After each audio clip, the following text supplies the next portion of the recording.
Assalamualaikum warahmatullahi wabarakatuh.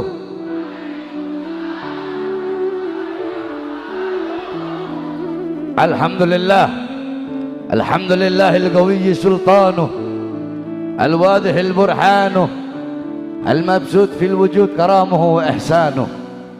Allahumma salli wa sallim wa barik wa karrim wa abdim ala nuril anwar wa sirril asrar wa tiryakil aghyar wa miftahi babil yasar sayyidina wa maulana Muhammadinil Mukhtar wa alihil adhar wa ashabihil akhyar adada ni'amillahi wa ifdalih, amma ba'd.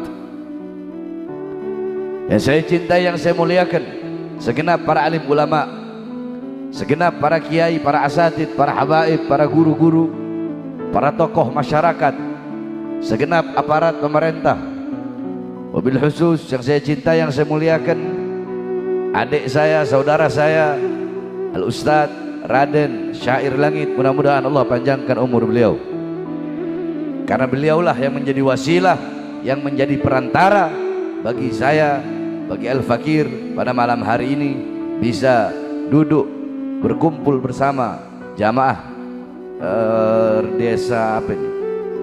Desa Rancah, Dusun Lubang Gede, Ciamis.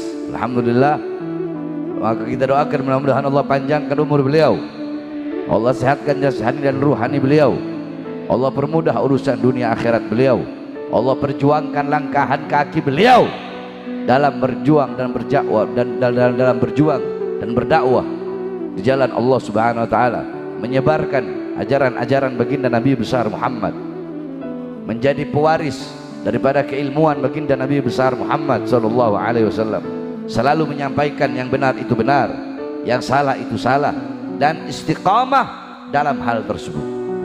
Ini doa saya untuk Raden Syair Langit, karena saya kapan apa kalau lagi lihat YouTube itu ada Raden Syair Langit. Alhamdulillah beliau selalu dalam channel-channel YouTube-nya selalu membela para ulama-ulama yang istiqamah. Beliau membela para habaib-habaib yang istiqamah. Beliau membela para kiai-kiai yang istiqamah. Dan bahkan bukan hanya dalam urusan agama, baik dalam urusan politik, kalau ada pejabat yang tidak benar beliau pun ikut membelanya, walaupun hanya sekedar di YouTube. Tetap itu adalah suatu perjuangan, saudara-saudara. Maka ya, jangan pernah, selalu istiqamah, selalu istiqamah. Ini wasiat saya kepada Raden Syair Langit, selalu istiqamah. Karena orang istiqamah itu ada dua. Perhatikan, anggap aja ini saya lagi ngajar, ini santri semua di sini. Istiqamah itu ada dua. Ada istiqamah dalam ketaatan dan kepatuhan kepada Allah, ada istiqamah dalam kedurhakaan kepada Allah. Contoh siapa? Iblis. Masa ente kalah sama iblis? Iblis saja istiqamah dalam ketaatan, dalam kedurhakaan kepada Allah. Istiqamah itu kan terus menerus, tidak berubah. Seperti apa istiqamahnya iblis? Setiap kurun masa 100 tahun iblis Allah keluarkan dari neraka. Setiap 100 tahun iblis Allah keluarkan dari neraka. Nabi Adam Allah keluarkan dari sorga, Allah pertemukan di satu tempat. Ini kamu buka dalam kitab Imam Ghazali, nama kitabnya Mukasyafatul Qulub. Itu setiap 100 tahun iblis Allah keluarkan dari neraka, Nabi Adam Allah keluarkan dari sorga, Allah pertemukan di satu tempat, yang dimana tempat itu hanya Allah yang tahu. Apa kata Allah? Wahai iblis, sujudlah engkau kepada Adam. Engkau sujud, maka aku ampuni dosamu, aku terima taubatmu, dan aku kembalikan derajatmu seperti dulu. Apa kata iblis? Ya Allah, mohon maaf, aku lebih memilih di dalam neraka daripada aku harus sujud kepada Adam. Itu tiap 100 tahun itu iblis begitu. Bahkan sampai di zaman Nabi Musa, iblis datang ke Nabi Musa. Iblis bilang, wahai Musa, engkau adalah kalimullah, engkau yang berbicara dengan Allah, yang berkata dengan Allah. Tolong sampaikan kepada Allah, bilang kepada Allah kalau aku mau bertaubat. Nabi Musa sampaikan kepada Allah. Apa kata Allah? Wahai Musa, sampaikan kepada iblis, kalau dia mau bertaubat, suruh dia sujud di kuburnya Adam. Apakah iblis mau sujud di kubur Adam? Tidak. Apa jawab iblis? Adam masih hidup saja saya tidak mau sujud, apalagi Adam udah jadi bangkai. Adam masih hidup saya nggak mau sujud, apalagi Adam udah mati. Enggak, saya nggak mau minta ampun kalau begitu. Lihat keistiqomahan seorang iblis, keistiqomahan iblis di dalam durhaka kepada Allah, dia istiqomah. Bagaimana dengan kita? Istiqomah kita untuk taat, patuh, tunduk dan berjuang di jalan Allah Subhanahu wa ta'ala. Makanya istiqomah ini penting, baik dalam harokah, dalam pergerakan, dalam perjuangan, dalam menuntut ilmu. Kita dulu, santri-santri zaman dulu ya, di kobong-kobong itu, saking istiqomahnya kita orang, dalam masalah duduk kita istiqomah. Contoh, ini guru lagi ngajar, ini guru lagi ngajar, ini santri pada duduk begini, kita orang dulu waktu lagi ngaji. Dalam masalah duduk saja kita itu para santri istiqomah. Kalau udah istiqomah duduk di sini, ya setiap ngaji duduknya di sini, itu istiqomah. Contoh, anak dulu waktu mondok ngaji di sini duduknya. Maka kalau anak istiqomah dalam hal duduk saja istiqomah, bagaimana dalam mencari sesuatu yang untuknya kita duduk di situ, yaitu ilmu agamanya Allah. Bagaimana istiqomahnya para ulama dalam menuntut ilmu. Dalam kitab An-Mahur Ruwat ala Inba'in Nuhat dijelaskan, para ulama-ulama ahli nahwu zaman dulu, mereka kalau mau belajar, kalau mau ngaji, itu mereka harus masuk dalam lubang, yang dimana lubang itu semakin hari makin sempit. Ketika mereka keluar dari lubang itu, kulit-kulit mereka semua yang sudah terkelupas. Itu setiap hari mereka lakukan, karena hanya itulah satu-satunya jalan untuk bisa menuju rumah mereka. Itu istiqomah mereka lakukan. Ada lagi santri yang istiqomah setiap hari tidur di kandang kuda milik gurunya. Ditanya sama gurunya, kenapa kamu kok tiap hari tidur di kandang? Emang kamu gak punya rumah? Saya punya rumah wahai guru. Saya sengaja tidur di kandang kudamu agar saya selalu istiqomah duduk berada di barisan paling depan untuk langsung berhadapan denganmu dan menatapmu dan langsung menerima ilmu-ilmu. Jadi dia yang paling istiqomah. Udah murid-murid yang lain kan dari luar datangnya, otomatis dia tidur di kandang kuda milik gurunya, dia menjadi murid yang pertama berjumpa dengan gurunya ketika sedang menuntut ilmu. Itu istiqomah. Maka saya doakan rakyat syair langit istiqomah dalam berdakwah dan berjuang di jalan Allah Subhanahu wa ta'ala. Sebab dalam berdakwah, dalam berjuang ini, saudara-saudara, enggak enak. Engkau dihina, engkau dicaci, engkau dimaki, engkau difitnah. Karena apa? Itu merupakan bagian warisan daripada Rasulullah SAW. Kalau engkau tidak siap dihina, tidak siap dicaci, tidak siap dimaki, tidak siap difitnah, tidak siap dibenci, maka jangan menjadi bagian daripada pemegang tongkat perjuangan Rasulullah SAW.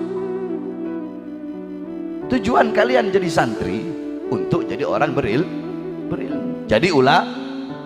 Ketika udah jadi ulama, tugasnya mengamalkan ilmu, menyebarkan menyebarkan ilmu, menghilangkan kebodohan umat.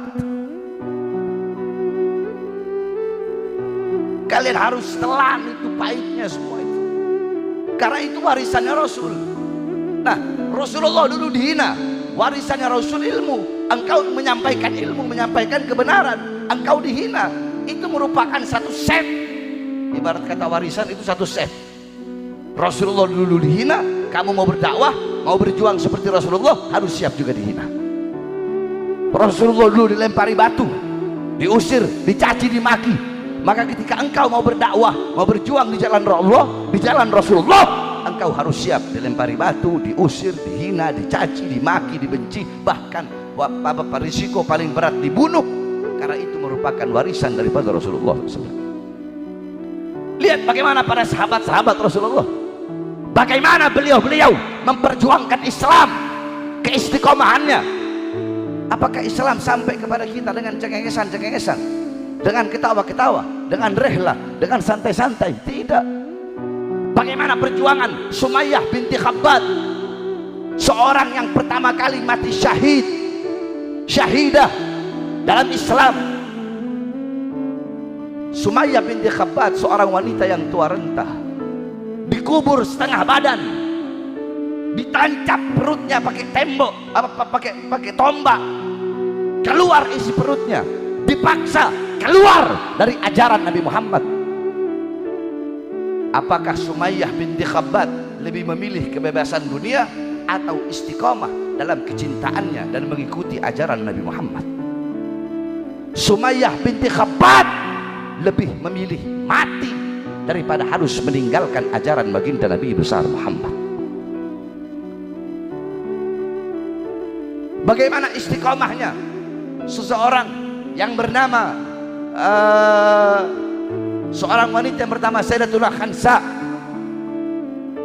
Bagaimana keistiqomahan seorang wanita yang bernama Sayyidatuna Asma binti Abi Bakar dalam keadaan hamil tua, lagi hamil tua? Makanya beliau diberi gelar yang memiliki 2 selendang. Beliau lagi hamil tua, beliau bawakan itu, beliau taruh makanan-makanan ini di perut beliau. Nah, beliau punya selendang untuk mengikat makanan buat Rasulullah, itu nggak muat. Beliau belah 2, diikat, kemudian dibelah 2, kemudian beliau ikat, kemudian beliau bawa tanpa alas kaki. Di mana beliau bawa? Ketika Rasulullah SAW sedang bersembunyi dalam goa ditemani Sayyidina Abu Bakar As-Siddiq, beliau datang membawakan makanan kepada Rasulullah. Wanita dalam keadaan hamil tua karena begitu cintanya kepada Rasulullah SAW. Ada seorang wanita yang ketika suaminya ikut berperang, anak-anaknya ikut berperang di jalan Rasulullah, ikut berperang bersama Rasulullah SAW. Datang pulang para sahabat-sahabat, mereka berkata, "Hei, suamimu telah mati."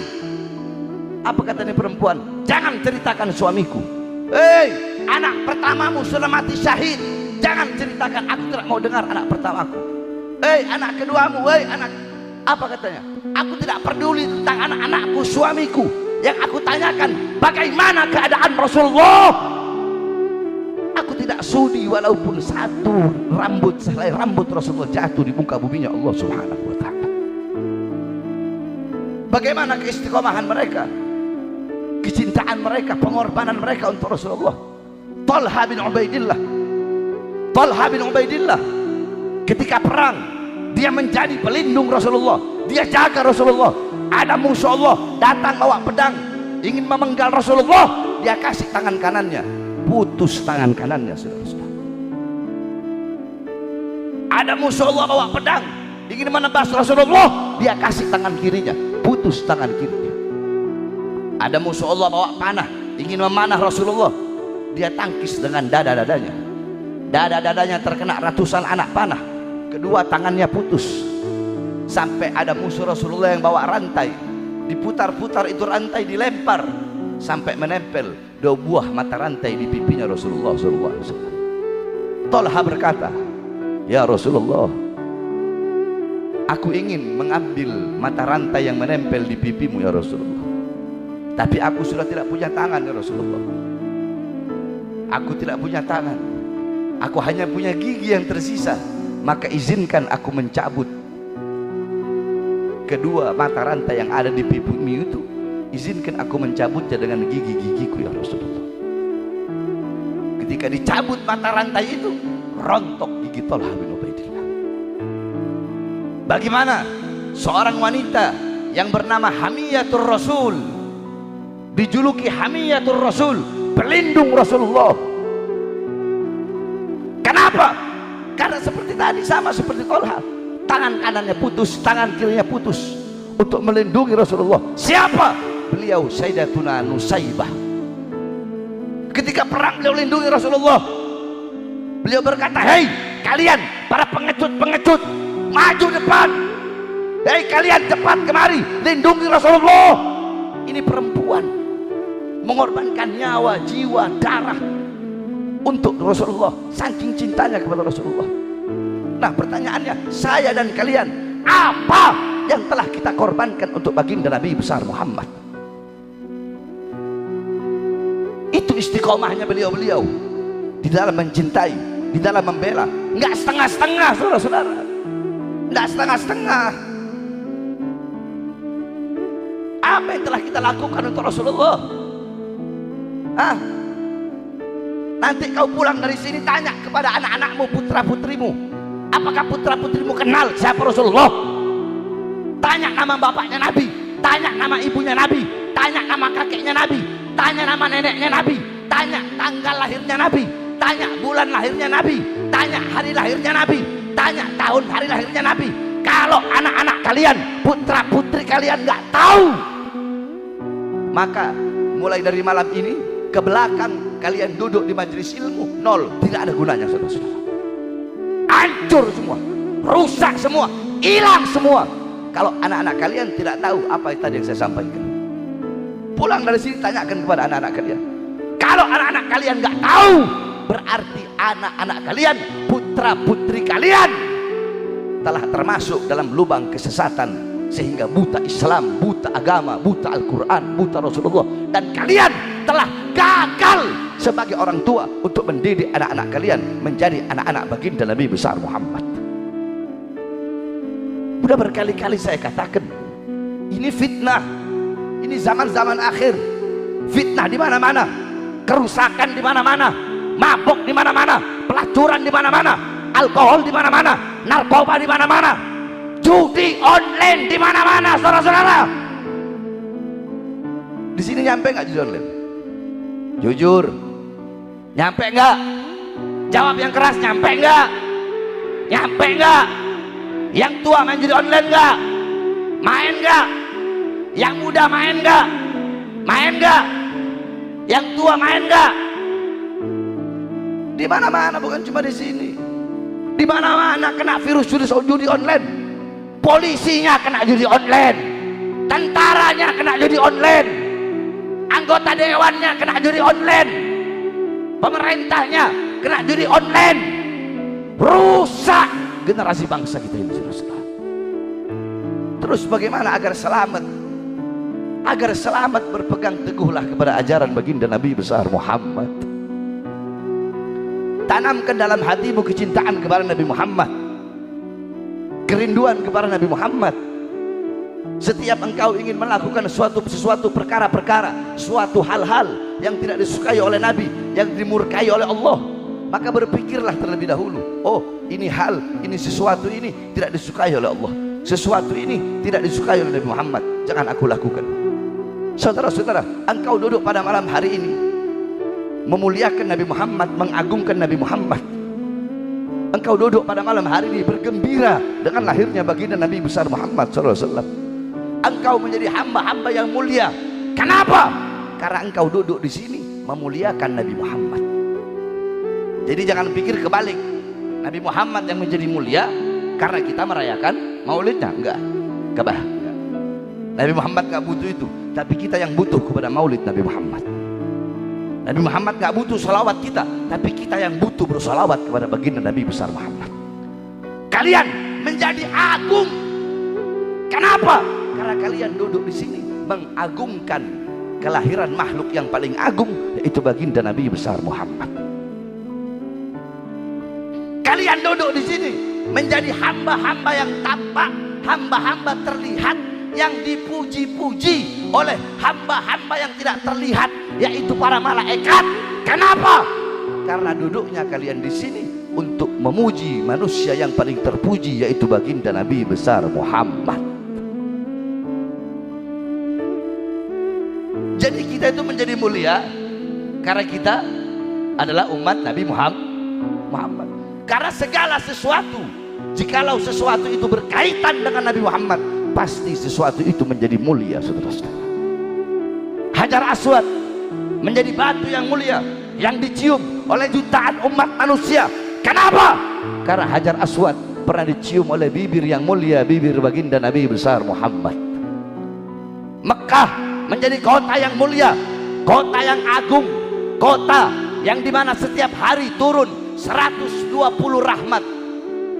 120 rahmat turun tiap hari. 80 rahmat untuk orang-orang yang tawaf, 20 rahmat untuk orang yang sholat langsung depan Ka'bah, 10 rahmat untuk orang-orang yang hanya melihat Ka'bah. Kenapa? Mekah menjadi mulia. Mekah menjadi mulia karena adalah Mekah kota kelahiran baginda Nabi besar Muhammad. Madinah menjadi kota yang mulia. Kenapa?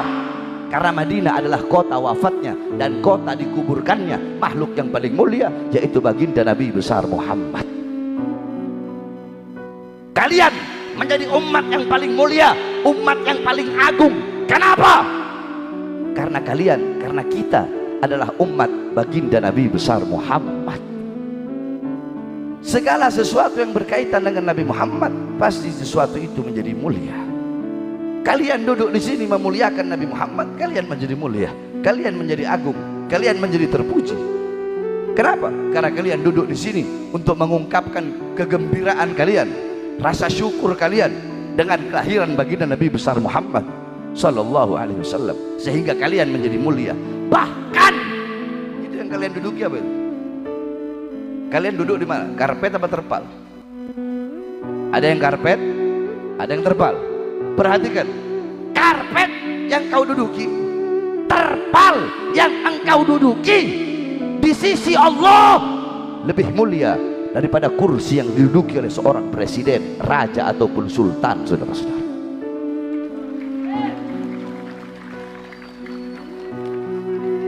Loh, kok bisa, Beb? Dalilnya apa? Dalilnya gampang. Bilang Sayyidina Umar bin Khattab radhiyallahu anhu, beliau berkata, "Innallaha lam yahluk fi wajhil ardi turaban afdal min majlisil ilm." Sesungguhnya Allah tidak pernah menciptakan di muka bumi sejengkal tanah pun yang lebih mulia selain daripada tanah yang digunakan untuk duduk di majelis-majelis ilmunya Allah Subhanahu wa taala. Jadi segala sesuatu yang berkaitan dengan Nabi itu menjadi mulia. Saya kasih contoh, aing kasih contoh, kasih AKB ya. Ada satu syair bunyinya begini: alam taro jildal haqira mugabbalan bithagafi lamma ansara jildal mushafi. Tidak pernahkah kalian lihat, tidak pernahkah kalian tahu kulit yang tidak berharga, kulit yang tidak bernilai, kulit itu dicium oleh bibir-bibir ketika kulit itu menjadi sampul daripada ayat suci Al-Quran.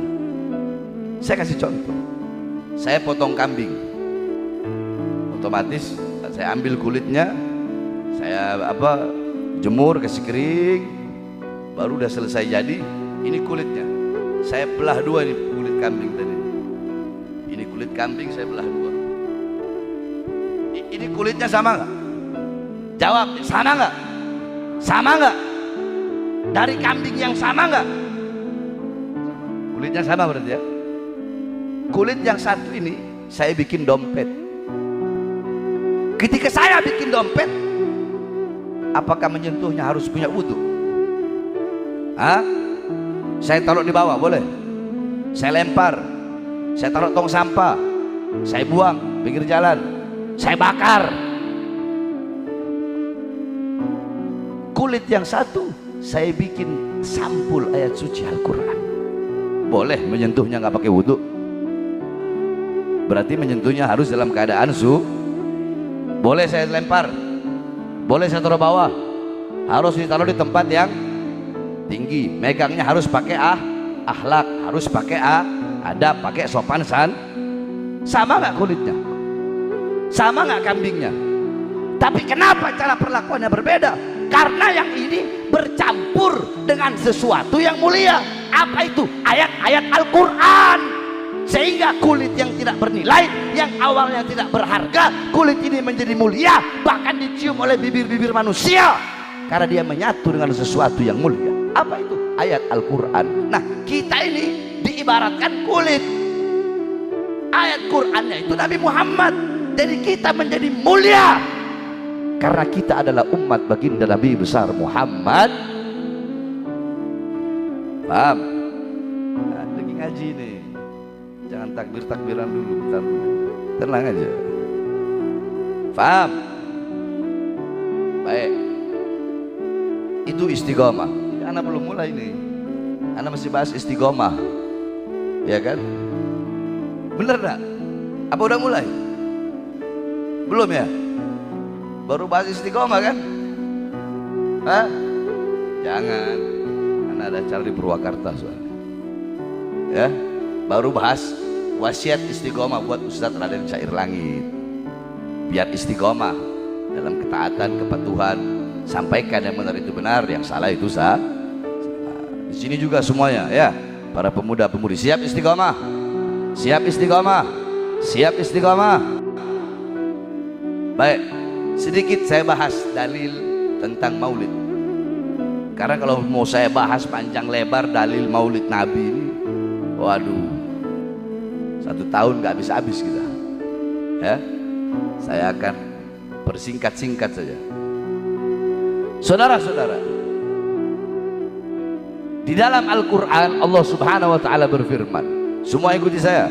Bismillahirrahmanirrahim. Ayo santri kurang keras. Bismillahirrahmanirrahim. Qul bifadlillah wa birahmatih fabidzalika falyafrahu. Allah Subhanahu wa Ta'ala berkata dalam Al-Quran, berfirman dalam Al-Quran, qul, katakanlah, sampaikanlah, katakanlah wahai Muhammad kepada umatmu, bifadlillah, dengan karunia Allah, dengan anugerah Allah, wa birahmatih, dan dengan rahmatnya Allah. Maka dengan karunia dan rahmat tersebut hendaklah mereka bergembira. Mereka itu siapa? Saya, kalian, kita sebagai umat Nabi harus bergembira dengan adanya 2 hal, kata Allah. Yang pertama apa? Nah, kan lupa lagi. Fadlullah, yang pertama apa? Karunia Allah. Yang kedua rahmat Allah. Nah pertanyaannya, Beb, karunia Allah itu apa? Rahmat Allah itu apa? Nah, kalau ngomong tentang Al-Quran berarti kita harus pakai tafsir. Nggak boleh kita ini orang-orang zaman sekarang, anak baru lahir mau nafsirin Quran pakai pikirannya sendiri. Nggak, kita punya kitab-kitab mutaqaddimin tentang tafsir, makanya yang dipakai ada tafsir yang birra'yi, ada tafsir tafsir bil ma'thur, ya, metode-metode tafsirnya, ada tafsir bidirayah, ya. Jangan bukan ahli tafsir mau ngomongin tafsir. Saya bukan ahli tafsir, tapi saya hanya mengutip, menukil apa-apa yang ada di dalam kitab tafsir tentang apa itu fadlullah dan apa itu rahmat Allah, agar kalian tahu, agar kalian faham, agar tidak gagal faham. Karena kan ada sekarang orang bodoh, goblok, tolol, dan nggak tahu dirinya goblok, nggak tahu dirinya tolol, sok pinter. Walau aftal mutun, walaupun seluruh mufti-mufti dunia menfatwakan bahwasanya habaib itu soheh nasabnya, tetap saya tidak menerimanya. Siap saha goblok. Iman sia saha nu ngelawan ulama-ulama zaman baheula anu cinta habaib. Satu contoh, Hadratus Syekh Ki Haji Hasyim Asy'ari, pendiri Nahdlatul Ulama. Ini contoh yang logika saja, saudara-saudara.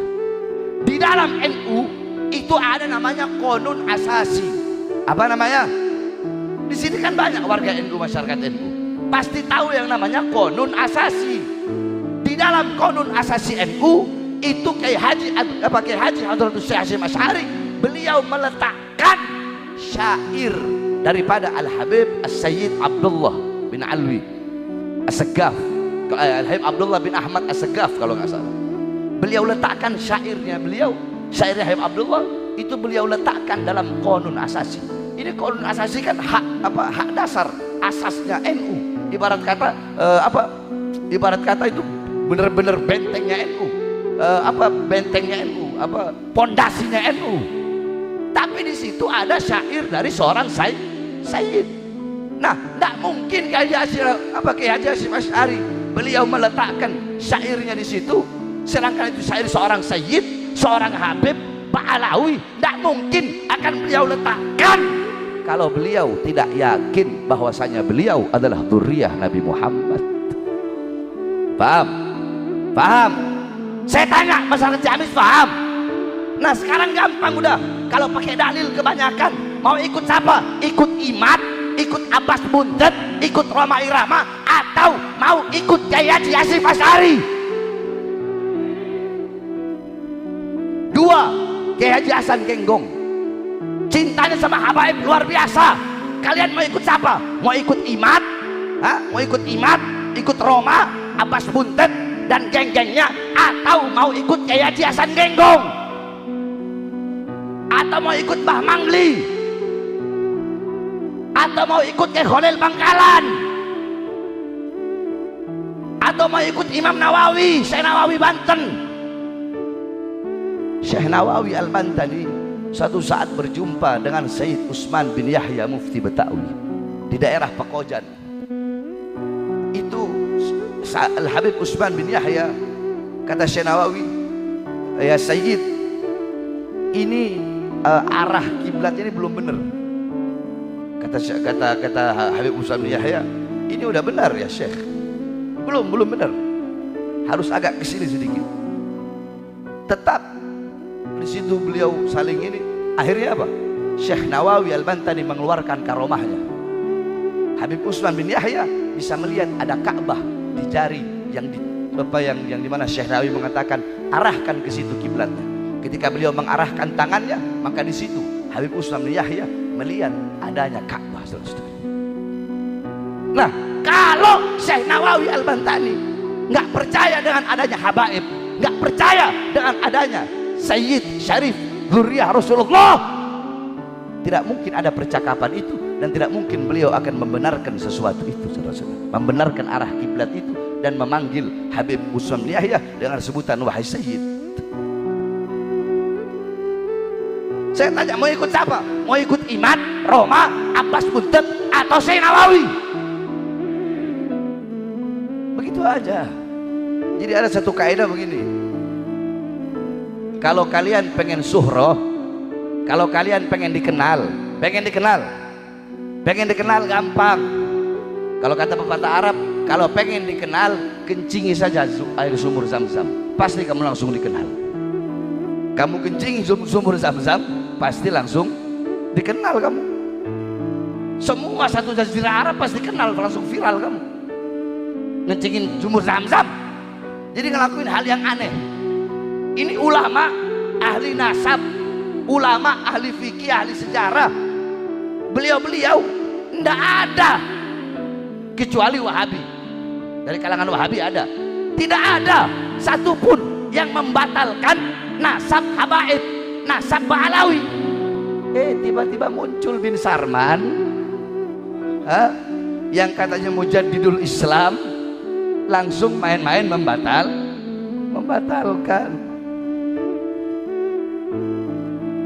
Makanya jangan sampai ini kan perkara memecah belah, betul. Ini memecah belah. Alasannya apa? Kita pribumi harus bangkit. Woi goblok, saya juga pribumi. Kalau mau kebangkitan pribumi, apa urusannya sama Ba'alawi? Kalau mau kebangkitan pribumi, ayo sama-sama kita bangun, ayo sama-sama kita berdiri. Untuk apa? Untuk membenahi ekonomi Indonesia yang dimana 95% dipegang oleh Cina, dipegang oleh asing. Kalau memang mau tujuannya kebangkitan pribumi, nah tujuan kebangkitan pribumi yang dihantam habaib, apa urusannya? Emang ada habaib yang nyolong uang negara? Pernah dengar habaib nyolong uang negara? Habaib maling rakyat, habaib jadi koruptor. Yang jadi penyanyi ya ada Ahmad Albar, yang jadi artis, yang jadi apa kalau suka nanya-nanya itu di TV, Najwa Shihab ada, ya ada. Jadi kalau mau kebangkitan pribumi tetapnya dihantam habaib, maka tidak lain tidak mungkin ini kami melihat adanya hal seperti ini, bahwasanya dakwah ceramah dijadikan ladang untuk ajang mencari makan, saudara-saudara. Kenapa? Karena tidak bisa dipungkiri, mereka melihat habaib di mana-mana, di acara-acara maulid full habaib, habaib, penceramah, habaib, habaib, habaib. Memang benar, ada habaib yang nggak benar. Nggak semua habaib itu benar.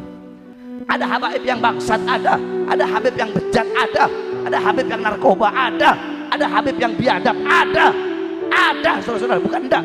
Kita nak menafikan itu. Tapi kalau sampai Roma Irama ngomong doktrinnya habaib, nggak apa-apa habib narkoba, nggak apa-apa habib judi, nggak apa-apa habib zina, pasti masuk surga. Tidak ada doktrin seperti itu. Doktrin seperti itu tidak ada. Siapapun, Al-Imam Ali Zainal Abidin, suatu waktu beliau menangis. Muridnya bertanya, ya Imam, mahadal baka, tangisan apa ini? Apa jawab beliau? Muridnya berkata, mahadal baka, tangisan apa ini? Anta min ahli baitir Rasul, engkau bagian daripada keluarga Rasul, engkau cucu Rasul. Bukankah dalam Al-Quran Allah berfirman, innama yuridullah liyudhiba ankumur rijsa ahlal bait wa yutahhirukum tathira wa anta min ahli baitir Rasul. Allah sampaikan dalam Al-Quran, sesungguhnya Allah ingin mensucikan dengan sesuci-sucinya diri kalian, wahai ahlul bait, dan engkau bagian daripada ahlul bait. Terus apa yang masih kau tangisi? Apa yang masih kau risaukan? Apa jawab beliau? Wailak, celaka engkau berkata seperti itu. Innallaha khalaqal jannah liman ata'ahu walau kana abidan habasyian, wa khalaqallahu nar liman asa'ahu walau kana malikan qurasyian. Allah menciptakan sorga bagi siapapun hamba-hamba yang taat kepadanya, tidak peduli garis keturunannya. Kalau dia taat kepada Allah, patuh kepada Allah, maka sorga tempatnya. Dan Allah menciptakan neraka, kata Imam Ali Zainal Abidin, Allah menciptakan neraka liman asa'ahu, bagi siapapun yang berbuat maksiat dan berbuat dosa kepadanya. Nggak peduli apapun garis keturunannya, nggak peduli siapapun kakeknya, datuknya. Kalau dia berbuat dosa, dia berbuat maksiat, tempatnya adalah neraka. Jadi jangan bikin udah tua, bau tanah, udah banyak-banyak istighfar, minta ampun sama Allah. Nah, mereka lihat di mana-mana habaib, di mana-mana habaib, di mana-mana habaib, padahal tidak ada. Apa yang bisa kami banggakan?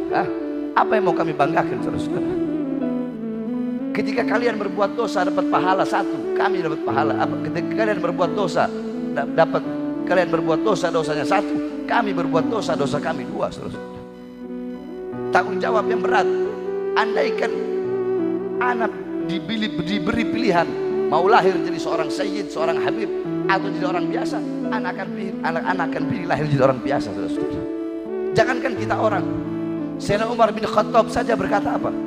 Andaikan aku adalah kayu itu, yang dimana kayu itu nanti dia mati, dia kering, retak, dia jatuh ke tanah, nggak ada hisab bagi dia, nggak ada azab kubur, nggak ada siksa kubur, nggak ada padang mahsyar, nggak ada hari kebangkitan. Coba andaikan aku hanyalah sepotong kayu, apa yang harus kita banggakan? Nah, oleh karenanya hadirin sekalian yang dimuliakan oleh Allah Subhanahu wa taala, hal-hal seperti ini harus kita jaga, harus kita jaga. Jangan pecah belah antara habaib dengan kia. Jangan pecah belah umat, jangan bikin bingung umat. Makanya saya mau tanya, masyarakat Ciamis ada yang kena virusnya? Oh, kalau diam aja berarti ada ini. Masyarakat Ciamis ada yang kena virusnya? Kena virusnya enggak? Kena virus pegal nasab enggak? Benar.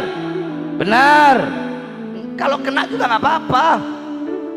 Kena juga nggak apa-apa kok. Yang mau percaya Habib silahkan, yang enggak juga Kalian percaya Habib, Habibnya nggak untung. Enggak percaya, Habibnya juga nggak rugi, saudara-saudara. Sebenarnya saya malas mau ngomong masalah nasab ini. Cuma kadang suka nyambung-nyambung gitu. Dari istiqomah nyambung ke sini, dari maulid tadi bahas nyambung ke sini. Karena saya kalau ceramah itu kadang begitu, suka nyambung tak nyantar nyambung ke sana, antar nyambung ke sana, antar nyambung ke sana. Ya, paham? Loh, terus Habib, kenapa tadi Habib bilang goblok? Lah ya, rojulun itu arba. Laki-laki itu ada 4. Yang keempat ini adalah rojulun la yadri wa la yadri annahu la yadri.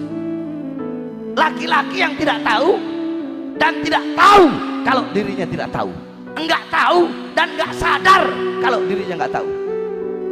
Kalau orang enggak tahu, orang bodoh, goblok, tolol, nggak sadar dirinya tolol, nggak sadar dirinya goblok, maka bagaimana dia akan berusaha menghilangkan kegoblokannya, ketololannya, kalau dia sendiri nggak sadar dia tolol, saudara-saudara. Berarti goblok sok namanya goblok sok udah lau aftal mutun, dia nggak dengar lagi nasihat, udah ketutup hatinya. Kenapa? Itu diawali karena hasud. Karena apa? Hasud, dengki. Makanya bahaya sifat hasud itu. Itu orang kalau ada punya hasud, keluarin itu dari hati itu. Bahaya penyakit hasud itu. Penyakit hasud bahaya.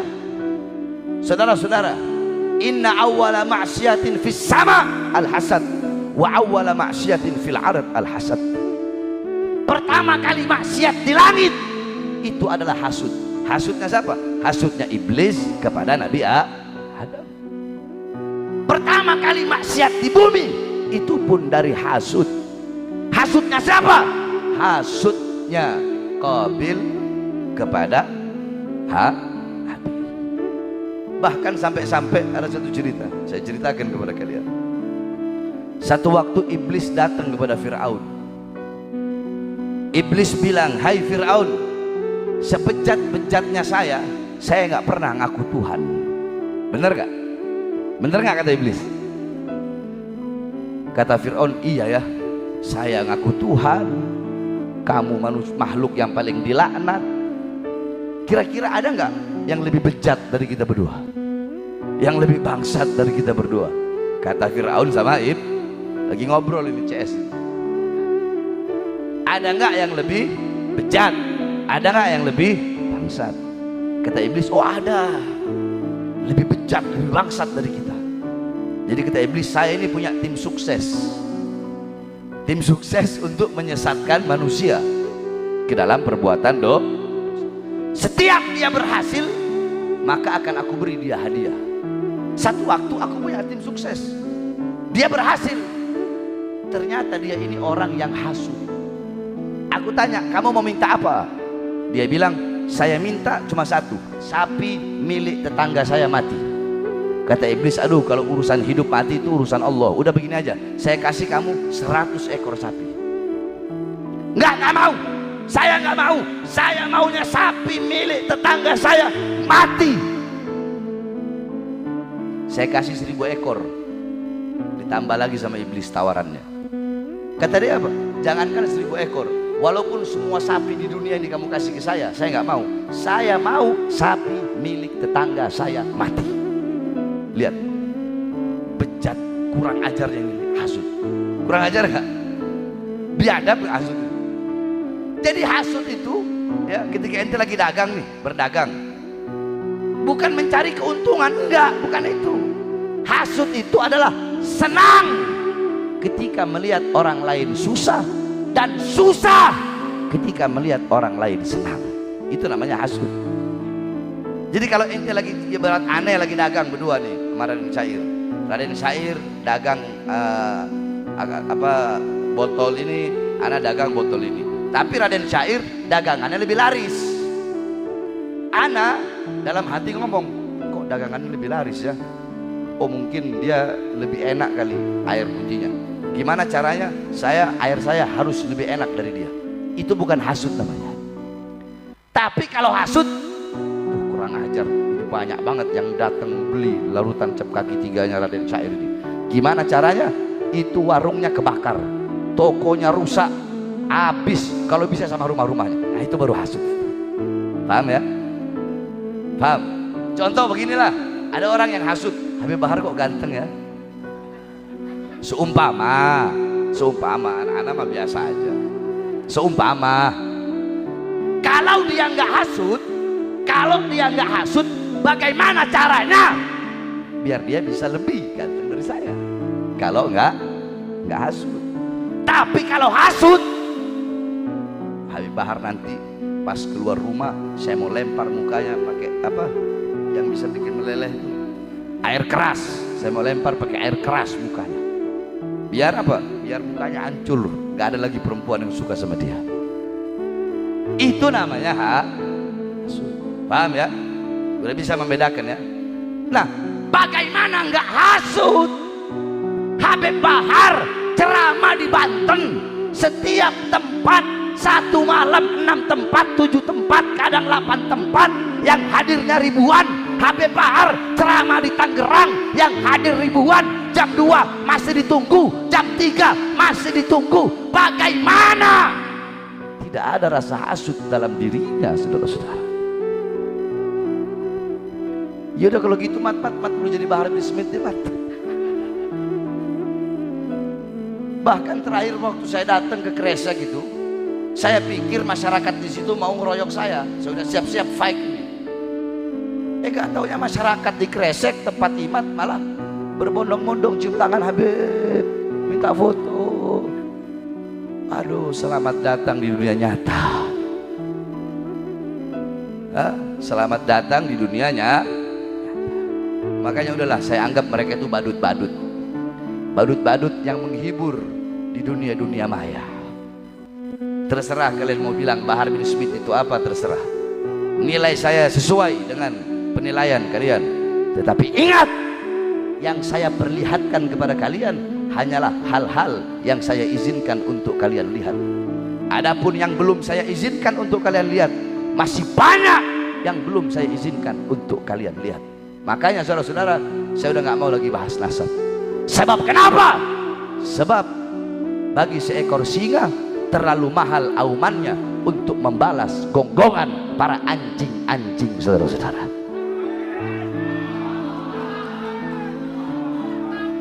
Tidak perlu saya perjelas siapa singanya, siapa anjingnya. Paham ya? Paham ya? Baik, kembali ke tadi. Berarti dengan adanya karunia Allah, dengan adanya rahmat Allah, maka hendaknya kita bergembira. Terus apa karunia Allah? Apa rahmat Allah? Dalam kitab tafsir Jami'ul Bayan dari Imam Ibnu Jarir At-Tabari, tafsir Ma'alimut Tanzil Al-Imam Baghawi, itu tafsir bil Ma'thur. Kemudian tafsir Ad-Durrul Manthur, tafsir bil Ma'thur Al-Imam As-Suyuti, itu tafsir bil Ma'thur juga.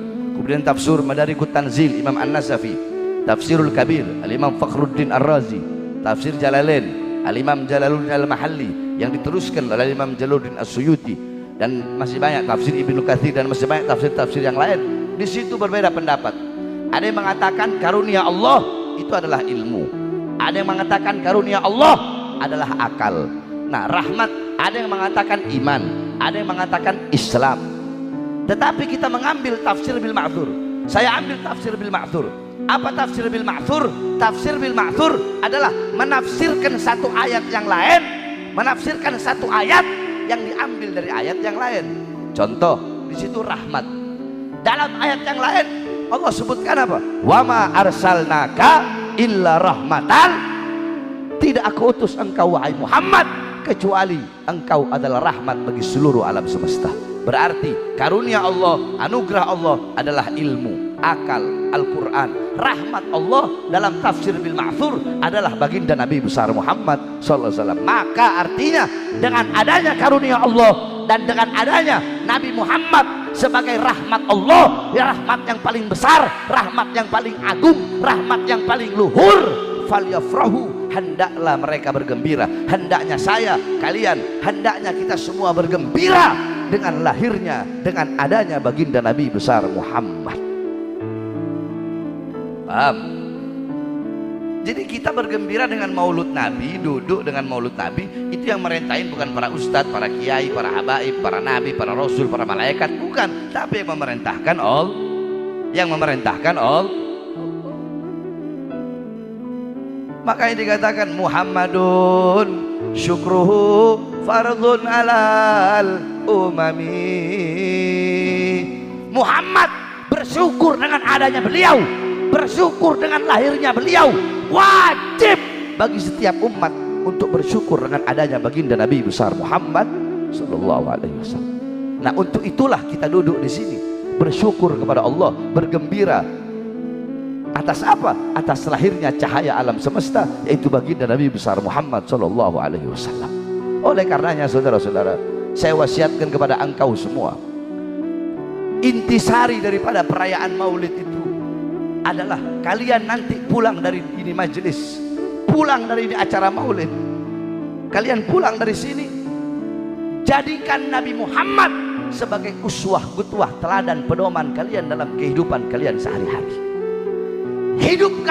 Hidupkan ajaran Nabi, hidupkan sunnah Nabi dalam rumah tangga kalian. Suami didik anak istri kalian dengan pelajaran Nabi Muhammad, ajaran Nabi Muhammad, sunnah-sunnah Nabi Muhammad, amal-amal Nabi Muhammad, ibadah Nabi Muhammad.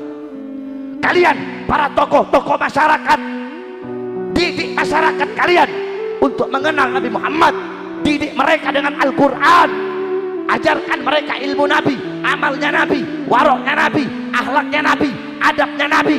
Hidupkan rakyatmu, masyarakatmu, kampungmu dengan pelajaran Nabi Muhammad, dengan sunnah Nabi Muhammad. Jadikan rumah tanggamu rumah tangganya Nabi, jadikan masyarakatmu masyarakatnya Nabi, kampungmu kampung Nabi Muhammad. Itu intinya pulang dari sini. Jangan cuma sekedar duduk, ngumpul, masuk kuping kanan, keluar kuping kiri, tapi tidak melaksanakan, tidak mentadbik, mempraktekkan apa-apa yang telah disampaikan. Pulang dari sini, pelajari lagi siapa itu Rasulullah, bagaimana pengorbanannya. Setiap hari, setiap detik, setiap saat, tambahkan dalam hati kita mahabbah, kecintaan kepada Rasulullah. Jangan jauh dari ulama, jangan jauh dari para ustadz, jangan jauh dari para kiai. Karena para ustadz, para kiai, para guru-guru, beliau-beliau adalah pewaris keilmuan Nabi Muhammad. Al ulama umana'ur rasul, ulama itu pemegang amanahnya Rasul. Al ulama warasatul anbiya, ulama itu pewarisnya para nabi. Jangan jauh dari para ulama, para ustadz, para guru, para ajengan, para kiai, para mama. Jangan jauh dari beliau-beliau, karena beliau-beliau pewaris keilmuan Nabi. Jangan jauh dari para habaib. Kenapa? Karena para habaib adalah penerus daripada darah daging baginda Nabi besar Muhammad. Cintai beliau-beliau semua, dekat dengan beliau-beliau semua, duduk dengan beliau-beliau semua. Maka saya jamin, kita jamin kelak di akhirat. Kalau di dunia duduk berkumpul bersama para ulama, di akhirat engkau akan duduk berkumpul bersama baginda Nabi besar Muhammad.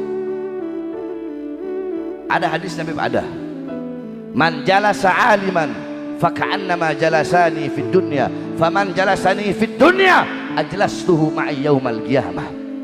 Kata Rasulullah, barang siapa yang duduk di dunia dengan orang alim, duduk berkumpul bersama orang alim, maka seakan-akan sama seperti dia duduk denganku di dunia.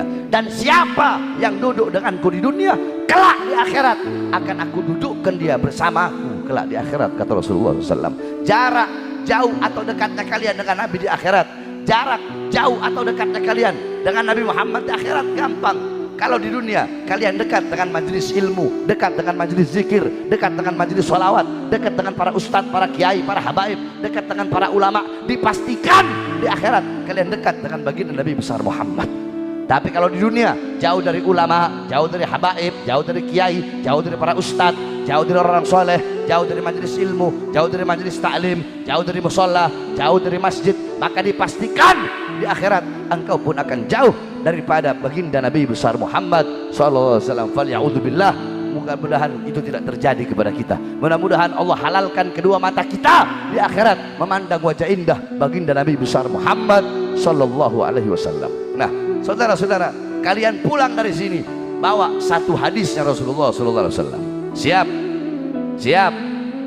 Pulang dari sini saya mau kasih satu hadisnya Nabi Muhammad, yang dimana ini merupakan sifat paling terpenting daripada baginda Nabi besar Muhammad. Nabi Muhammad diberi gelar Al-Amin, yang dapat dipercaya, yang jujur dalam ucapannya, jujur dalam perbuatannya, jujur dalam segala hal. Beliau diberi gelar Al-Amin, telah terpercaya dari sejak kecil sampai beranjak dewasa, sampai muda, sampai beliau menjadi nabi, menjadi rasul, sampai beliau wafat, terkenal seorang manusia yang terkenal tidak pernah berdusta, tidak pernah berbohong, selalu jujur. Maka sifat inilah yang nanti kau pulang bawa kepada engkau punya rumah, rumah tanggamu, masyarakatmu, kampungmu, majelismu. Dan ini berlaku bagi semuanya, saudara-saudara. Semuanya yang keras ikuti kata-kata saya, baca ini hadis. Bismillahirrahmanirrahim. Kurang keras. Bismillahirrahmanirrahim. Alaikum. Alaikum. Kurang keras ya juga. Alaikum bisidki. Alaikum bisidki. Alaikum bisidki. Fa inna sidqa yahdi ilal birri wa innal birra yahdi ilal jannah. Alaikum bisidki fa inna sidqa yahdi ilal birri fa innal birra yahdi ilal jannah. Rasulullah sallallahu alaihi wasallam bersabda, hendaknya kalian berlaku jujur dalam ucapan, dalam perbuatan, karena kejujuran bisa membawa kalian kepada kebaikan, sedangkan kebaikan membawa kalian kepada surganya Allah. Jadi Nabi Muhammad mengajarkan kepada kita, bahkan memerintahkan kepada kita untuk jujur. Rasulullah suruh jujur engkau. Jujur itu baik dalam perbuatan, baik bukan hanya ucapan saja, bukan hanya ngomong harus jujur, enggak. Berbuat pun harus jujur. Siapapun itu saudara-saudara. Beribadah kepada Allah pun harus jujur, taatnya harus jujur, patuhnya harus jujur, takwanya juga harus jujur. Ini enggak. Kita orang sekarang bertakwa sama Allah kalau lagi rame gini, ngumpul acara maulid atau acara pengajian, baru bertakwa sama Allah. Kalau udah dalam keadaan sendiri, udah hilang takwanya, mulai berbuat dosa, berbuat maksiat kepada Allah. Berarti ini orang yang tidak jujur dalam beribadah kepada Allah, tidak jujur bagi dirinya sendiri, tidak jujur dalam perbuatannya, dalam beribadah kepada Allah Subhanahu wa ta'ala. Jadi hendaklah kalian jujur. Siapa? Suami jujur kepada istri, jujur kepada anak, dan didik anak-anak kalian untuk jujur, karena agar besok ke depan anak-anak kalian menjadi anak-anak yang jujur, anak-anak yang amanah. Bagi tokoh masyarakat, didik masyarakat kalian untuk selalu berkata jujur, berlaku jujur, berlaku benar. Itu dimulai dari kalian sebagai sosok-sosok pemimpin. Kalau kalian yang jujur sebagai pemimpin, kalau kalian yang nggak bohong, kalau kalian yang nggak dusta sebagai pemimpin, maka kalian akan membawa masyarakat kalian kepada kebaikan. Satu contoh, tadi saya ketika bangun tidur di tempat Ustadz Raden Syair Langit, itu udah ada perangkat desa di situ.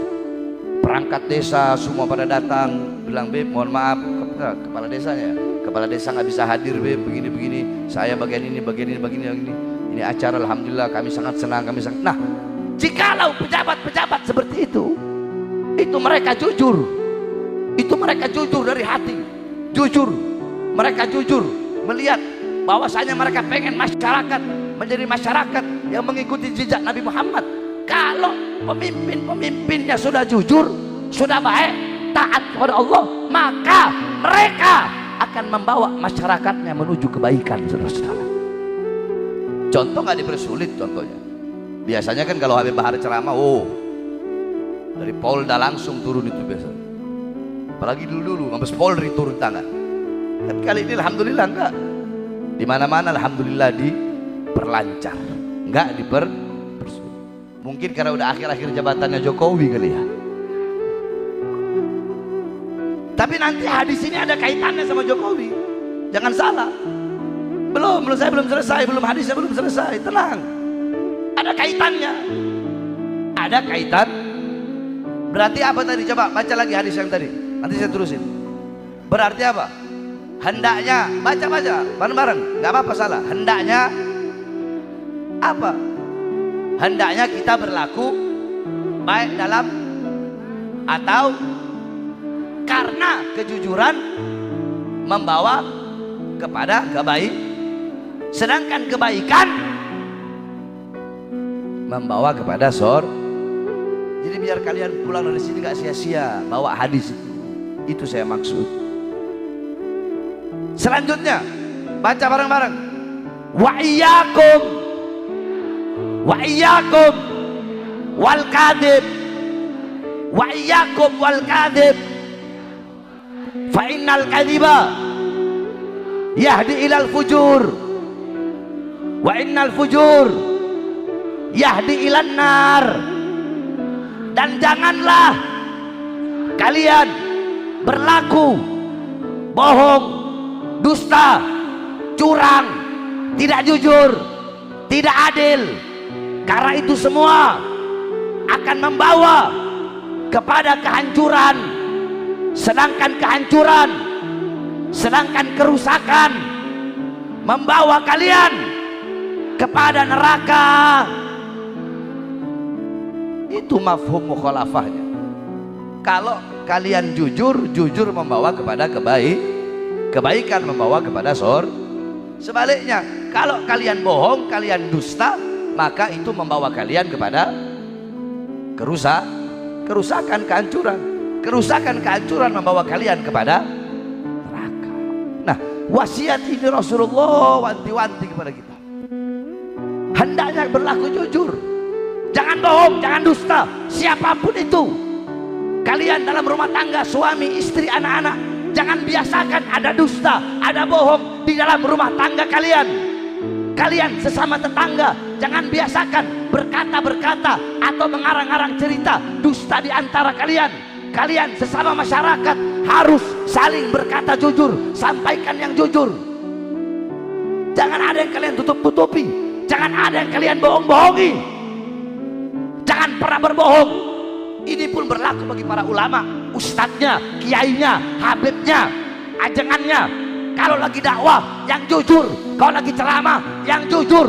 Jangan bohong, jangan dusta, jangan menutupi kezaliman, jangan menutupi ketidakadilan, jangan menutupi penyengsaraan rakyat, jangan menutupi ketidakadilan rakyat. Jangan hanya gara-gara menjaga perasaan-perasaan para penguasa. Banyak penceramah-penceramah yang tidak mau membela rakyat dan melawan kezaliman para pejabat. Saudara-saudara,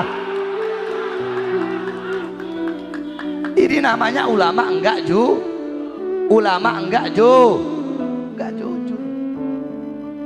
Jadi ulama juga harus jujur. Benar sampaikan benar, salah sampaikan salah, apapun resikonya. Makanya jangan heran saya berkali-kali keluar masuk penjara itu. Ya karena itu terlalu jujur saya. Terlalu jujur. Bayangkan siang keluar penjara, malam ceramah. Saya udah tahu kalau saya ceramah ini pasti ditahan. Tapi tetap bodo amat saya ceramah. Besoknya langsung ditahan lagi, dibawa ke Nusa Kambangan. Diborgol tangan saya, diborgol perut saya, diborgol kaki saya. Diborgol tangan, dari borgol tangan ke borgol perut, dari borgol perut ke borgol kaki. Saudara. Mereka berusaha ingin membungkam suara-suara kebenaran yang saya sampaikan, yang saya aungkan. Mereka mau berusaha membungkam bagaimanapun caranya. Sampai terakhir saya di penjara kemarin, kasus KM 50. Kenapa? Karena saya menyuarakan 6 laskar yang dibantai. 6 laskar yang dibantai. 6 laskar yang dibantai dengan keji. Saya suarakan di ceramah-ceramah saya. 6 laskar itu adalah putra bangsa, anak bangsa. Mereka bukan bandar narkoba, mereka bukan pengedar judi. Mereka adalah anak-anak yang taat kepada Allah. Karena saya tahu siapa mereka, saya kenal dengan mereka. Mereka hanya menjaga cucu Rasulullah. Mereka menjaga para ulama, ditembak mati, disiksa dengan keji. Gara-gara saya sampaikan itu, saya di penjara, saudara-saudara. Itu terakhir kali saya di penjara. Tapi kalian pikir saya kapok? Nggak ada. Ini Bahar bin Smith. Tidak ada kata kapok. Saya Bahar bin Smith, jiwa saya jiwa pejuang. Dimanapun diletakkan, tetap saya akan bertahan. Saya tidak peduli seberapa besar siksaan, ancaman, tuntutan, hukuman. Saya tidak peduli. Tetap penjara yang kalian anggap menakutkan, bagi saya adalah permainan. Penjara yang kalian anggap neraka, bagi saya adalah sorga. Maka untuk bangsa, untuk agama, untuk negara, jangankan hanya di penjara, nyawa saya, jiwa saya, darah saya murah harganya tumpah untuk bangsa dan rakyat Indonesia. Allah, saudara. Allahu Akbar. Indonesia merdeka, merdeka, merdeka. Allahu Akbar. Saya udah gak peduli. Sekarang saya udah gak peduli. Saya sampaikan, para pemerintah, saya sudah tidak peduli. Kenapa? Karena saya sudah bosan melihat ketidakadilan kalian kepada rakyat, kesewenang-wenangan kalian kepada rakyat. Hukum tumpul kepada orang kaya, tajam kepada orang miskin. Hukum tumpul. Masa saudara-saudara ada orang nyolong sendal hukuman 3 tahun, koruptor hukuman sama 3 tahun. Negeri apa ini? Kalian para biadab, para pengkhianat bangsa, kalian para penoda-noda demokrasi, kalian adalah orang-orang yang mengencingi konstitusi. Ngomong demokrasi, ngomong konstitusi, tapi kalian mengkhianati bangsa, kalian mengkhianati rakyat. Kami rakyat tidak akan tinggal diam. Saudara-saudara, ketahuilah, di atas presiden, di atas panglima TNI, di atas Kapolri, di atas anggota dewan, ada kami. Siapa? Bangsa dan rakyat Indonesia. Hidup rakyat, hidup rakyat, hidup rakyat. Sampai menawa Asia, mentang-mentang sia jenderal, kenaon sia?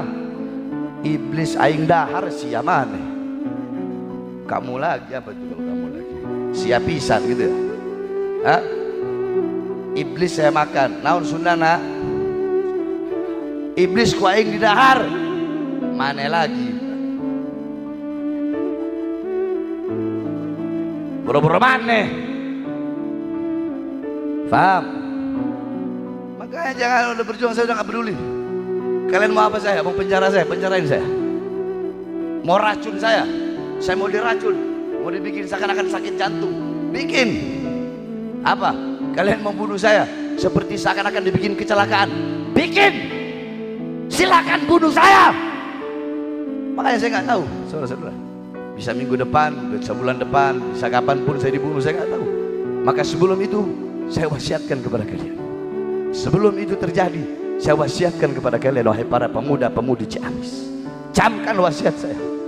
Jikalau besok-besok suatu hari nanti saya dibunuh karena saya menyuarakan kebenaran, menggaungkan kebenaran di seluruh pelosok Indonesia, melawan kezaliman, membela rakyat, membela bangsa. Jikalau saya dibunuh karena itu, maka berjanjilah kalian, jangan pernah kalian padamkan api-api perjuangan yang selama ini telah saya nyalakan, saudara-saudara. Allahu Akbar. Siap lanjutkan perjuangan, siap lanjutkan perjuangan, siap mati demi Islam, siap mati demi NKRI. Allahu Akbar. Indonesia merdeka, merdeka. Allahu Akbar. Makanya saya wasiatkan kepada kamu, Jokowi, beberapa minggu lagi masa jabatanmu habis, maka minta maaflah kamu kepada rakyat. Betul, betul. Minta maaf sama rakyat, masyarakat yang kau bodohi, masyarakat yang kau tipu, masyarakat yang dimana engkau khianati mereka, masyarakat yang di masa kepemimpinanmu banyak yang kelaparan, banyak pengangguran. Betul. Sebelum kelak di akhirat engkau akan dimintai pertanggungjawaban oleh seluruh bangsa dan rakyat yang engkau deritakan. Silahkan kau pilih. Saya kasih nasihat ini karena saya sayang. Kalau saya nggak sayang sama pemimpin, ngapain saya mau kasih nasihat? Betul. Bodoh amat, mau minta maaf, mau kagak kayak bodoh amat. Biarin aja lu, soalnya di akhirat lu dimintai pertanggungjawaban lu. Biarin aja lu di akhirat sama Sabaniyah dilempar ke neraka lu. Dan wasiat saya kepada pemimpin yang akan datang, yaitu Prabowo, yang akan menjabat sebagai presiden, hendaknya engkau awali jabatanmu sebagai presiden dengan kejujuran. Jangan ada kebohongan, betul. Jangan ada tipu-tipu, betul. Harus jujur. Karena apa? Kata Rasulullah, kejujuran membawa kepada kebaikan. Jadi kalau pemimpin diawali, ya, mereka mengawali kekuasaannya dengan kejujuran, dengan keadilan, dengan amanah, maka mereka dia akan bisa membawa bangsa dan rakyat Indonesia menuju kepada kebaikan, kemakmuran, dan kejayaan. Saudara-saudara, cukup sudah.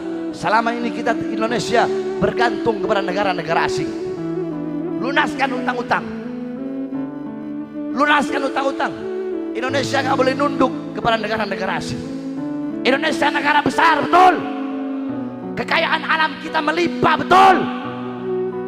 Tapi apa yang terjadi? Kalau pahlawan zaman dulu, mereka ngusir penjajah, betul. Ngusir penjajah. Kalau pejabat sekarang kebanyakan penjajah-penjajah gaya baru datang ke Indonesia.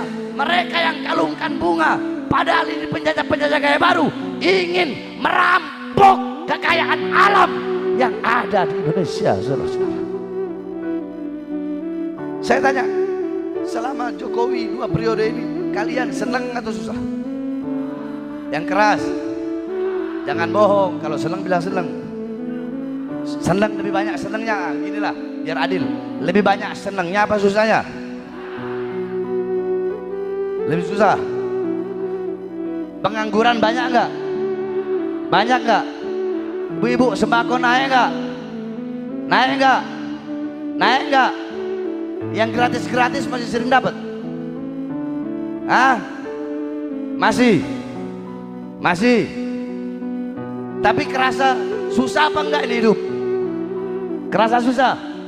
Kerasa susahnya? Tuh dengerin tuh, masyarakat yang ngomong, bukan Bahar bin Smith yang ngomong. Kenapa? Dengerin. Pejabat-pejabat sekarang butuh sama rakyat kalau ada maunya doang. Betul. Betul. Pemilihan camat, pemilihan bupati, pemilihan lurah, pemilihan gubernur, pemilihan wali kota, pemilihan presiden, pemilihan anggota dewan, caleg dan lain-lainnya lah, siapa itu saya nggak tahu. Butuh sama rakyat. Oh, kalau lagi musim pencalonan begitu, yang nggak pakai kerudung langsung pakai kerudung. Bener nggak? Kerudung dibikin kayak warung, buka tutup, goblok. Yang nggak pernah pakai peci. Datang majelis taklim, ya Nabi salam alaikum, ikut marhabanan. Butuh sama rakyat kalau ada maunya doang. Lah buktinya masuk gorong-gorong. Iya kan, rakyat ketipu. Wah, ini masya Allah nih, baru ini ada calon presiden masuk gorong-gorong. Keluar gorong-gorong jadi presiden, nggak masuk lagi ke gorong-gorong. Ada nggak? Ada nggak? Ada nggak? Siapa? Siapa? Iya. Saya berjanji, mereka nih kebanyakan pejabat yang mau urusan-urusan pilgub, bupati kalau udah mau pencalonan, saya berjanji memakmurkan rakyat, mensejahterakan rakyat. Saya berjanji, ini janji. Yang makmur bukan rakyat, yang sejahtera bukan rakyat, yang makmur orang-orang asing, yang sejahtera orang-orang asing. Kita rakyat, kita masyarakat, kita pribumi Indonesia menjadi budak di negara kita sendiri, saudara-saudara. Ini yang terjadi. Ini yang terjadi. Makanya saya nggak akan berhenti, nggak. Saya tidak akan tinggal diam. Satu contoh, saudara-saudara. Tadi sudah bahas. Dan tolong kalian rekam ini. Kalian rekam, kalian sebarkan sebanyak-banyaknya nih, saya mau ngomongin. Rekam, sebarkan sebanyak-banyaknya.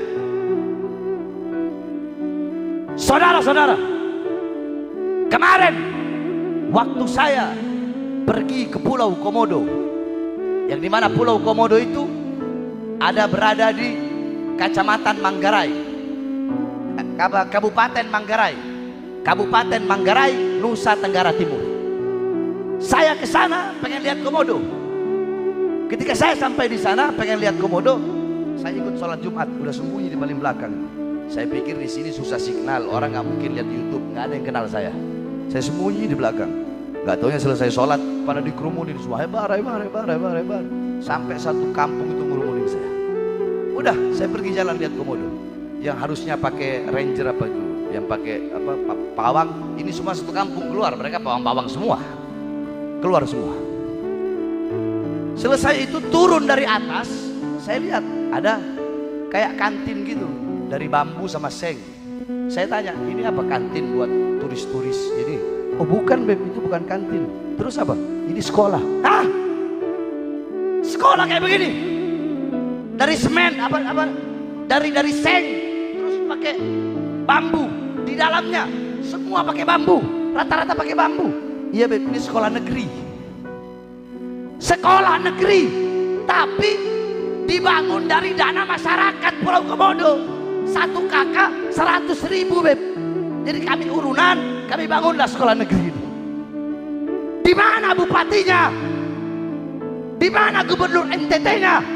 Di mana pemerintah pusat? Siapa yang nggak tahu Pulau Komodo? Pulau Komodo itu didatangi oleh turis-turis internasional, mancanegara.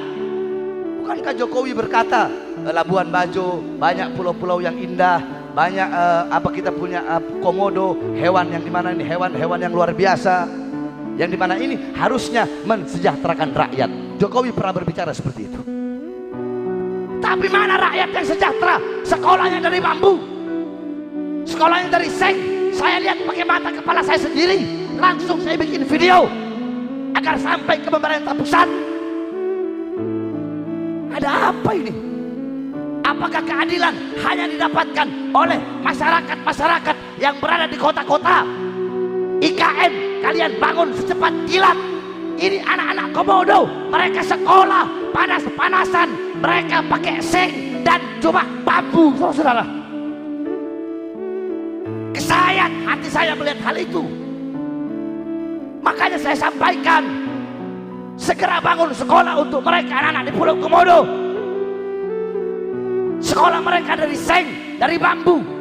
Sekolah negeri lagi, itu pun urunan masyarakat. Satu kakak 100.000. Kemana uang dari Menteri Pendidikan? Menteri Pendidikan, apakah kalian korupsi?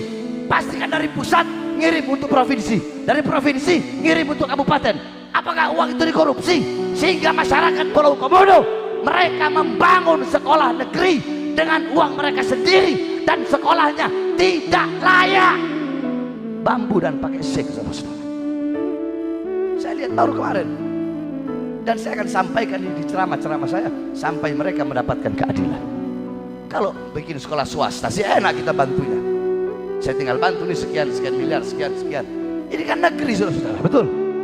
Betul. Di mana otaknya bupati sana itu, gubernur sana itu? Heran saya. Dan saya melakukan hal ini bukan hanya di Pulau Komodo, enggak. Saya waktu pergi ceramah ke Sikaranten, terus ceramah ke Jampang Surade, daerah Jawa Barat, daerah Sukabumi, daerah Banten, yang jalan-jalannya rusak, itu camatnya, bupatinya habis saya sikat semua. Saya bilang bikin tuh jalan, jangan sampai saya bawa masyarakat sama-sama demo terus bakar tuh kantor kecamatan atau kantor kelurahan. Betul. Nah kalau udah mulut udah gak dipakai lagi, mulut gak dipakai ya pakai apa? Mulut gak dipakai pakai apa? Mulut gak dipakai pakai api pinter. Nah saya tanya, ketidakadilan seperti ini biarkan apa lawan? Yang kurang keras, ketidakadilan lawan apa biarkan? Lawan apa biarkan? Lawan apa biarkan? Korupsi lawan apa biarkan? Pejabat zalim lawan apa biarkan? Pengkhianat bangsa lawan atau biarkan? Sampaikan kepada mereka, kami pemuda-pemudi Ciamis bersumpah demi Allah, selama kedua mata kami masih melihat kemungkaran, kezaliman, ketidakadilan, kesengsaraan rakyat, penindasan rakyat, ketidakadilan kepada rakyat, tidak ada keadilan kepada rakyat. Kami melihat rakyat dizolimi, rakyat disakiti, rakyat ditipu, maka selama itu juga kami akan tegak berdiri melawan kalian para pejabat-pejabat zalim. Kami tidak akan berhenti sampai mati. Kami tidak akan mundur walaupun harus hancur, saudara-saudara. Allahu Akbar. Siap hancur demi rakyat, siap hancur demi bangsa, siap hancur demi Indonesia, siap hancur demi NKRI. Allahu Akbar. Merdeka, merdeka, merdeka. Allahu Akbar. Mudah-mudahan ke depan presiden yang baru ini bisa membawa Indonesia menuju Indonesia menjadi baldatun thayyibatun wa rabbun ghafur. Amin amin ya rabbal. Terakhir sebelum saya tutup, sebentar lagi ada pilgub. Saya nggak ada urusan. Kalian mau pilih siapa aja pilih, tapi dengarkan nasihat saya.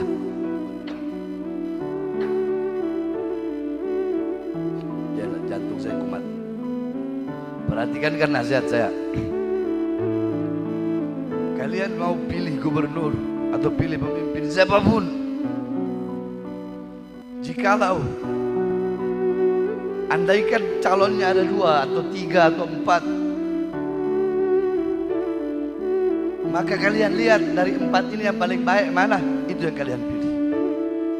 Andaikan 2 baik, 2 bangsat, maka di antara 2 yang baik ini mana yang paling baik, itu yang kalian pilih.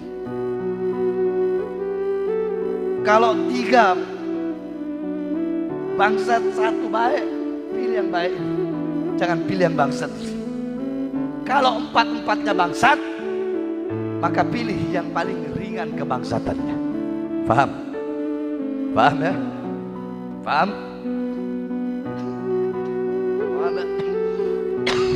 Paham? Yang penting jangan sampai gara-gara beda pilihan kalian saling bercerai-berai. Nggak boleh. Umat Islam Jawa Barat harus bersatu, betul? Betul? Siapapun pilihan kalian, jangan sampai karena beda pilihan kalian kita saling bercerai-berai, saling menghina, saling mencaci, saling memaki, saling bermusuhan hanya gara-gara beda pilihan. Nanti mereka yang udah jadi, mereka enak-enakan, kita yang susah saling caci, saling hina, saling maki, saudara-saudara. Apapun pilihannya, siapapun yang menang, tetap saya wasiatkan jaga ukhuwah Islamiyah. Siap jaga persaudaraan, siap jaga persatuan. Walaupun beda pilihan, siap jaga persatuan, siap jaga persatuan, siap jaga ukhuwah Islamiyah. Allahu Akbar.